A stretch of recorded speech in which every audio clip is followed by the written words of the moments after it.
নমস্কার সকলকে, progressive soul ট্যারোটে আবারও আপনাদেরকে স্বাগত। আজকে দেখে নেব যে আগামী এক সপ্তাহ আপনাদের জন্য কেমন যেতে চলেছে।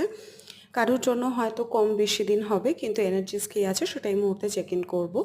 প্রথমে আপনাদের কার্ড এসছে হারমিট, তারপরে এসছে পেজ অফ ওয়ান্ডস। আমি তৃতীয় কার্ডটি দেখবো যে আপনাদের জন্য কি আসছে। তৃতীয় কার্ডটি এসছে পেজ অফ ওয়ান্ডস। তো এই সপ্তাহে আপনাদের মধ্যে নিজেদের মধ্যে থাকাটা ভীষণ প্রয়োজন।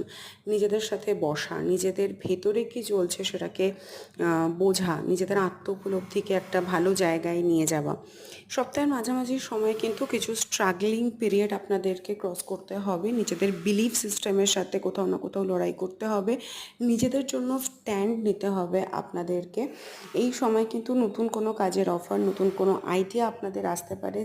যারা সিঙ্গেল আছেন বা যারা রিলেশনশিপে আছেন তাদের লাভ লাইফের জন্য খুব ভালো। যারা সিঙ্গেল আছেন তাদের জন্য কিন্তু লাভ অফার আসতে পারে। হয়তো তারা অনেক দিন ধরে স্ট্রাগল করছে আপনাদের জন্য, আপনারা তাদেরকে হোল্ডিংয়ে রেখেছিলেন বা আপনি হোল্ডিংয়ে ছিলেন, আপনি হোল্ড করে রেখেছিলেন কাউকে, সেই মানুষটি আপনার সাথে কমিউনিকেট করবে। তো এই সপ্তাহটায় এরকমই এনার্জি কম বেশি আপনাদের ফেস করতে হবে।